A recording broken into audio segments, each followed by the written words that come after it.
What is going on, guys? Sam the Raid Man coming back at you today with another video.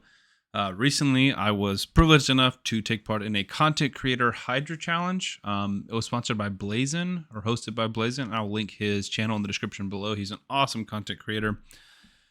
6 of us competed. Basically, the idea is we're going to do some lower requirements, basically kind of hinder what you can use, and we're going to fight the brutal Hydra, right? And the goal is just to get the highest damage possible out of all 6 contestants. So I'll see if I can find the image. If I can't, I'll just go ahead and tell you. Requirements were you must use 2 fusion champions, you must use 2 epic champions, and you can't use any void legendaries that you pull from shards. So for example, Tuhanarok, Acrizia, Krisk, cannot use them for Hydra. So let's go ahead and start. I want to show you the champions that I use and kind of why I use them. First one I use is Pythion here. Also no Duchess, that was a rule. And so Pythion's kind of replacing the Duchess, right? He does a lot of healing, a lot of support, some reviving. He's got a heal on his A1. He would actually be great with the Miracle heal, but I don't have a blessing on him. So healing on the A1, heals and cleanse on the A2, as well as places block debuffs. And this is a revives all allies with 50% HP, 50% turn meter, places strength on all allies. This is nice. And then a passive that is super, super cool. Allies receive 5% less damage from skills for each buff on them, stacks up to 25%. So if we have 5 buffs, say, then you receive 25% less damage. This is big. This is kind of the Duchess part of his kit. So he didn't do much damage. He doesn't have full masteries. He's really just there to survive. He's actually in a deflection set, really just for these stats. The chance to reflect the debuffs is nice. He's not built with resistance, but it just kind of worked out well that I had this gear rolled up. So his total stats, 80k HP, 4100 defense, 261 speed, no crit rate, no crit damage, no resistance, no accuracy, because the accuracy is not needed. So that was one of our fusion champions. And the other fusion champion's probably going to surprise you. And I use Ironbrog. Now, Ironbrog was a fusion from a long time ago, but I did do the Ironbrog fusion. And he kind of brings... He doesn't excel at any one thing in Hydra, but he brings a lot of stuff in different places, right? So let's go through his kit. A1, chance of decreasing the duration of buffs. A2, he's also defense-based.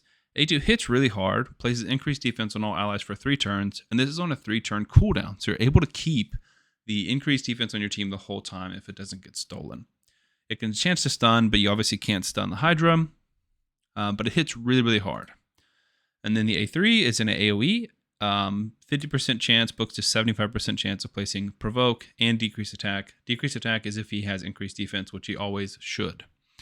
So he's our secondary provoker. You'll see a primary provoker in a minute. But this is nice. The decrease attack can definitely help. We had someone else bring a decrease attack, but again, kind of a secondary decrease attack. Now, the damage is solid, and I have him in Brimstone, built with accuracy. But the reason I really wanted him a lot is because he got one of the coolest passives in the game. Bestow Strength increases the defense of all allies by 10% of this champion's defense. So we'll segue right into how he's built. 5,200 defense, 36,000 HP, 230 speed, full crit rate, 236 crit damage, 254 accuracy.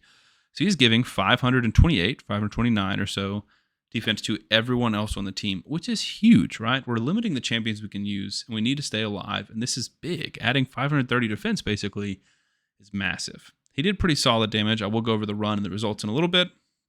But I thought he was a sneaky pick that no one saw coming, and I think he's just underrated for that. So those are our 2 fusions. Let's go over the 2 epics. You can see them here. First one is Ugo. Everyone's pretty familiar with Ugo. Leech on the A1. This is what it's all about. 3-turn cooldown, AoE, 100% chance when booked, placing decreased defense and block buffs. Or 60% chance placing decreased defense. No, 100%, yeah. 100% chance of placing both of them, or 50% chance of placing block buffs, but it increases for every alive enemy. So let's see if there's 4 enemies alive, that goes to 70, books up to 95%.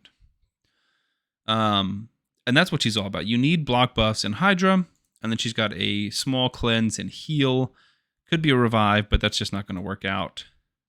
And again, this never really plays out. We have cruelty on her just because she hits AoE, and we want to lower the defense of the bosses. She is one of the best Hydra champions, definitely one of the best Hydra epics. It was an easy choice for her. The second one I went with is Inquisitor Shamael, and I used him because we don't have Duchess, and this helps us deal with the Head of Torment, which is the one that if you hit it, it places a fear on you. And we'll go through his kit. A1 decreases the duration of a random buff. A2 attacks one enemy 3 times, will ignore 25% of the target's defense. Will ignore a further 25% of the target's defense for each buff on this champion. So you have, what's that? 3 more buffs? 3 buffs, and he ignores 100% defense. Places True Fear on all enemies. If he kills somebody, hits really hard, so I did build him with crit, but the passive is what it's all about.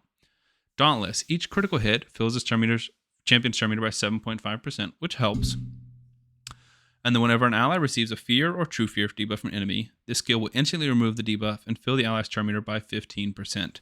The way this works in Hydra is actually kind of bonkers. Basically, if you don't have a perfect veil or veil on, you hit the Head of Torment, it tries to fill it, and it basically just boosts the leader's turn meter over and over again. Shamael will counterattack, and it'll boost. Shamael will counterattack, and it'll boost. And so it just helps the leader take an unbelievable amount of turns, and he does pretty good damage himself. I have him in a Toxic set. Not a ton of stats, but 41,000 HP, 2,600 attack, 2,800 defense, plus the Ironbrog defense, obviously. 240 speed, 96% crit rate. Do as I say, not as I do. We wanted the 100%. And then 260 crit damage. We don't really care about accuracy or resistance. We have him going down to War Master with a chance to counterattack. So those are our 2 epics and our 2 fusion champions. And then we have 2 slots after that. And so I'm looking at things that we need filled, slots that we need filled for Hydra. One of them is damage. And I just got my Mishinaki built up. He's probably top 3 best damage dealers in Hydra. He is unbelievable. Let's go through his kit. 50% chance, books to 60, placing HP burn on the A1. I don't have enough books, so I didn't book it out, but I've got a 55% chance. He's based on defense, so you can build him for damage and will survive pretty well. Let's go through A3 first. AoE. First hit removes all buffs. Second hit places Hex, which is awesome. If they ever do steal buffs, this is good to try and remove them back. Hits pretty hard. Places a Hex on everybody. Hex is awesome, especially for Hydra. And then AoE attacks all enemies. 100% chance when booked, placing decreased defense. And if they have Hex, also places decreased attack. And he is in our leader spot, which gives us a defense aura of 30%. And then he's taking a ton of turns. So he's reapplying Hex, reapplying decreased defense, reapplying decreased attack, and hitting a ton. And he's also got a crazy passive, the Courser of Curses. Whenever an ally attacks an enemy under a Hex debuff, this champion has a 50% chance to team up and join the ally's attack. It does not work against exposed neck. So if you kill somebody, kill a Hydra head, and it turns into the neck, it won't ally attack into that. But it's still pretty bonkers. He gets this ally attack so many times. His damage is unbelievable. Have him going through accuracy stats all down to War Master. And lastly, I would say is another one of my surprise picks. I think Visix is just unbelievably underrated in general, but especially in Hydra. She is so good. She's defense-based. Turn meter on A1 doesn't matter, but she's defense-based and hits kind of hard. A2, AoE, 100% chance placing decreased speed. Also places an ally protection buff on all allies except for this champion. Ally protection's finicky because she can actually end up dying really fast, but decreased speed is huge in Hydra. It makes a massive difference. Plus it's an AoE. We've got Brimstone, so she's hitting everybody a ton of times. 3-turn cooldown. Also on a 3-turn cooldown, AoE Provoke. Places a shield buff equal to 20% of their max HP. She is going a ton, and we've got her just provoking, decreased speed, AoEs. Like 3 times she attacks, 2 of them are AoEs. So she does a ton of damage. She's got War Master, Accuracy Mastery. She's in Relentless gear. 53,000 HP, 4,700 attack, plus Ironbrogos. So Ironbrogo is boosting everybody with increased defense, including his passive, boosting the damage for Visix and Mishinaki. 232 speed, not really any crit rate or crit damage, but enough accuracy. And I think you'll be pretty surprised with the damage that she did. Let me go ahead and pull up the run so we can start watching that. And I think when we went over this in a live stream, you can see the live stream on Blazon's channel. Everyone was pretty surprised by my picks and really surprised by the damage and the results that I got. My goal going into this was 1 key, and I wanted to use as many accessible champions as possible. Really, the exception here is probably Mishinaki. Everyone else is pretty gettable. Maybe not Ironbrog if you missed that fusion. That was a long time ago. But most people playing nowadays should have Pythion.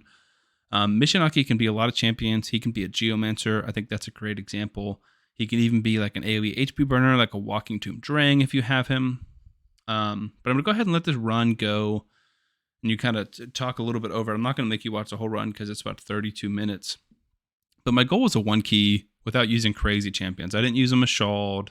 There's a few other champions I looked at that I thought about using. I could have used a Molly, but the thing about Molly is she's got a cool passive, but for me, it wasn't fully booked.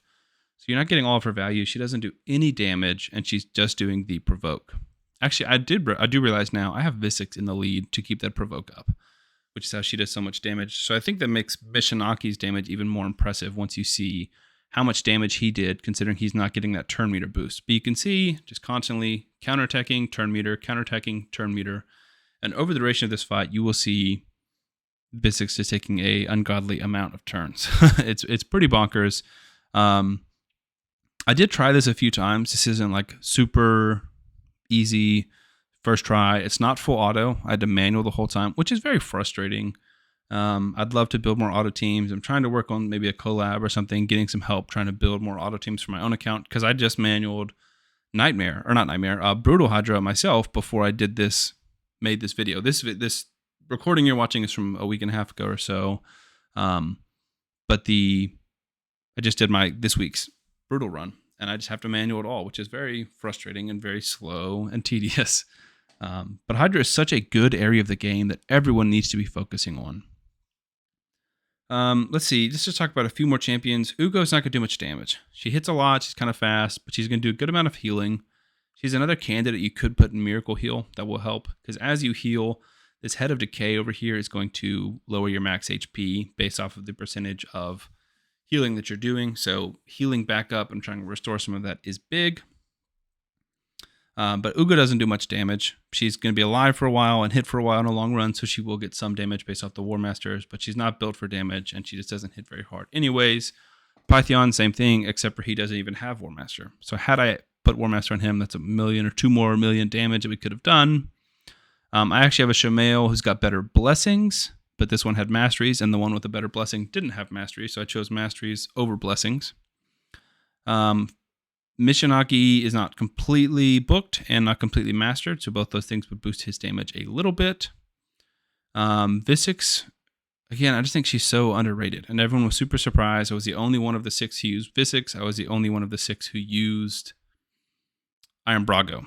So you'll see a lot of Shamael, a lot of Ugo, ton of Ugo, a little bit of Pythion, and 1 or 2 people ran Mishinaki as well as one of the best damage dealers.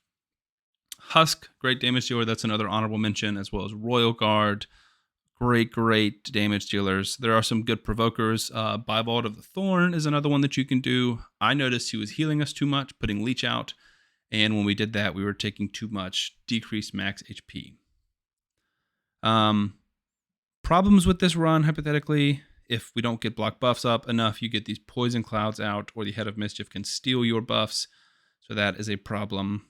Perks of this team brings Hex. So when you need to target the Head of Mischief over here, you're able to, and that is huge for getting those heads that have been swallowed out.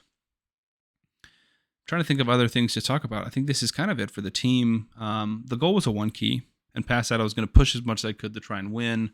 But it really was just a 1 key. I knew that I tried a few times and failed. So I was like, okay, once I get the 1 key, that's it. I'm not going to try it for the highest score. Keep going. We're just going to take the first 1 key we get and submit that one. So let's go ahead and fast forward to the end and look at the damage. So people start falling down around here, and should end in just 1 second. Pythion hanging on, definitely the tankiest of all of them. And swallowed.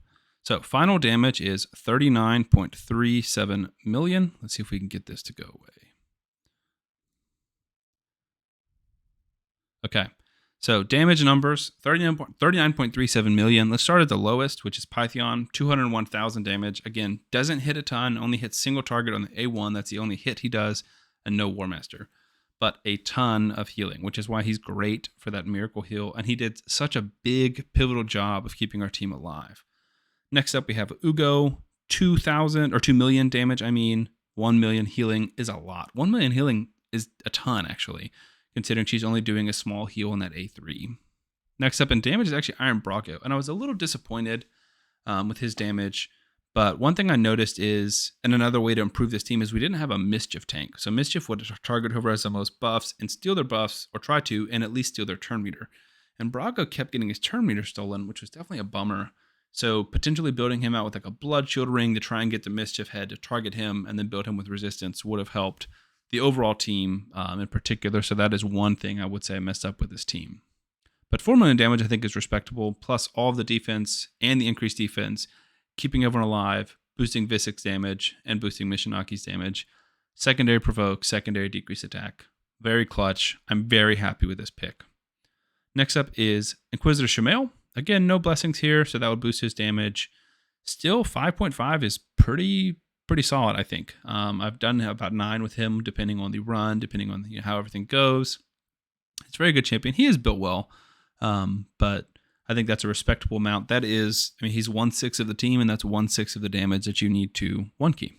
And then we have move up to Visix, and this was kind of my surprise.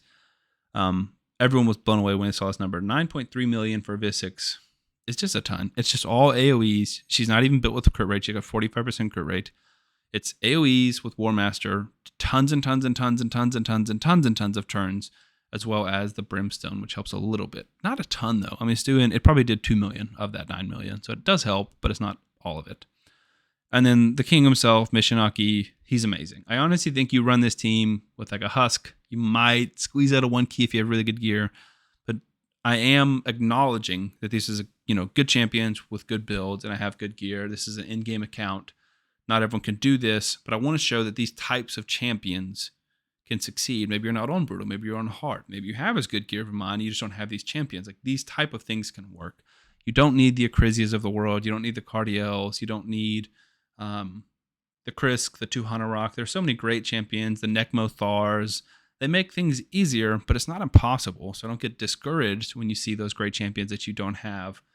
Fusions and Epics and a few other ragtag guys can beat Brutal Hydra. But Mishinaki is amazing, and I wanted to showcase him. I worked really hard, spent a lot of time and a decent amount of money trying to get Mishinaki, so I want to use him. 17.5 million, and this is without him in the leader spot. Say we had a better provoker here instead of Visix, like a Krisk or something. I can put Mishinaki in the leader spot. I think we're doing 25 million. All those ally attacks are huge. The Hex is huge. It does all the splash damage, 2 AoEs, the HP burn on the A1. He's unbelievable. I mean, he's just one of the best Hydra champions in the game. So it's a long clip, and I don't want to ramble too much. That's going to be it for the video today, guys. I've got lots of cool stuff. Thank you guys so much for the support. I'm doing a Clan Boss Takeover, Team Takeover giveaway. That'll be coming out on Tuesday the 9th. And then that was for my 700 subscriber mark. I'm just shy of hitting 800, so go ahead and subscribe to the channel. Even if I'm at 800, go ahead and subscribe. I'm going to do another giveaway at 800 and 900, and then I've got something big that I'm planning for a giveaway for 1,000 subscribers on the YouTube channel. So like the video, subscribe, and I'll see you guys on the next one.